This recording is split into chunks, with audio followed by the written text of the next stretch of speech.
Olá! Hoje é dia 21 de junho, dia do aniversário de Machado de Assis. E eu separei aqui algumas curiosidades para falar para vocês sobre a vida desse grande escritor brasileiro.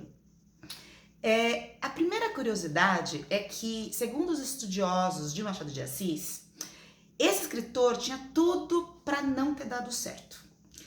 Ele foi uma criança muito doente, ele tinha epilepsia, ele era gago, ele era filho de mulato com uma mulher branca, então ele era considerado negro, então por isso sofria muito preconceito.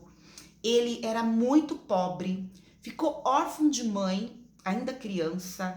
Na sequência, o pai casou-se novamente e logo depois o pai também morreu, então ele foi criado praticamente pela madrasta. Então ele teve uma infância, uma adolescência muito difícil, muito sofrida.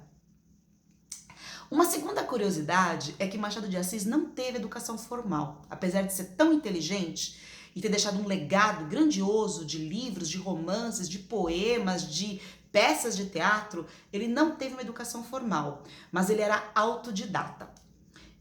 Para vocês terem uma ideia, ele falava vários idiomas, ele falava francês fluentemente, inclusive tem várias traduções de livros, por exemplo, do Victor Hugo, que foi tradução do Machado de Assis.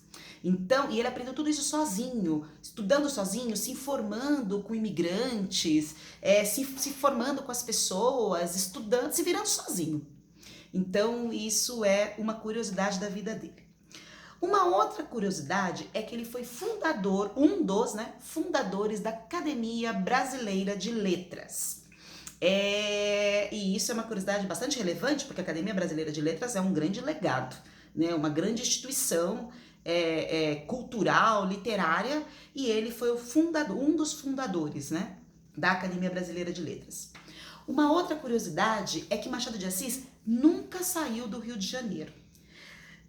Enquanto outros escritores saíam do Rio bastante, iam muito para a Europa, por exemplo, Olavo Bilac não saía de Paris. Machado de Assis escreveu tudo que escreveu, criou todo o repertório que ele criou sem sair do Rio de Janeiro. A cidade mais próxima que ele viajou foi Petrópolis. Então, todo o repertório que ele tinha graças à inteligência dele e às coisas que ele lia, que ele pesquisava, né? Então, acho que isso também é uma grande curiosidade. O apelido de Machado é o Bruxo do Cosme Velho. Cosme Velho é um bairro no Rio de Janeiro, onde Machado passou a maior parte da vida dele, né? E esse apelido, Bruxo do Cosme Velho por conta do bairro onde ele morou, e bruxo porque ele tinha um caldeirão enorme que ele levava para fora de casa, quintal, e nesse caldeirão ele queimava documentos velhos, documentos antigos, cartas que ele não ia precisar mais, ele queimava.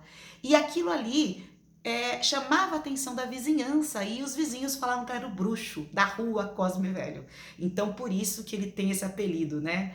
Bruxo do Cosme Velho. Inclusive o Carlos Drummond de Andrade tem um poema que o nome do poema é Com Amor ao Bruxo do Cosme Velho. Ele fez um poema, uma homenagem ao Machado de Assis.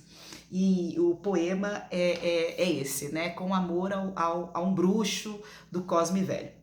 Bom, ele também estampou uma cédula brasileira, uma cédula de 1000 cruzados, na década de 1980.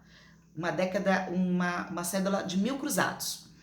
E uma outra curiosidade é que ele era um grande amigo do Joaquim Nabuco, que foi um diplomata bastante importante brasileiro. Eles eram tão amigos que na época eles trocavam tantas cartas, e quando a Carolina, que foi a companheira do Machado de Assis por 35 anos, quando ela morreu, ela foi segundo os estudiosos de Machado, né?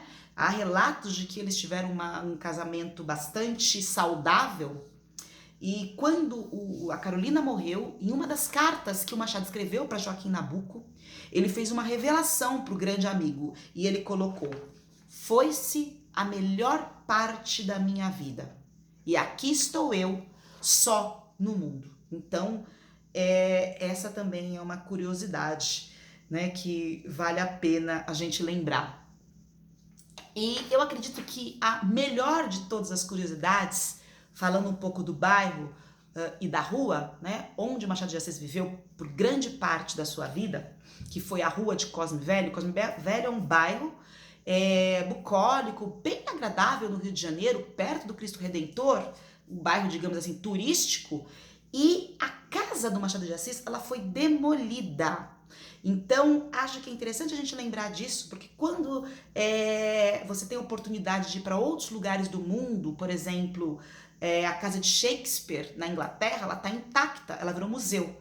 A casa de Beethoven na Alemanha, ela virou museu. Então, essas grandes personalidades do mundo acabam, as casas, né, nas quais, onde essas pessoas moraram, acabam virando museu, acabam virando um centro de referência, um centro cultural. E aqui no Brasil, a casa onde Machado de Assis, que é o maior escritor da língua portuguesa brasileira, né? A casa onde ele morou pela maior parte do tempo, né? Num bairro turístico do Rio de Janeiro, a casa foi demolida e hoje lá tem um predinho. Então acho que é uma curiosidade aí pra gente pensar um pouco no modo como o brasileiro trata, né, a sua cultura, os seus escritores, né, a sua literatura. Eu espero que vocês tenham gostado do vídeo e até a próxima. Tchau, tchau!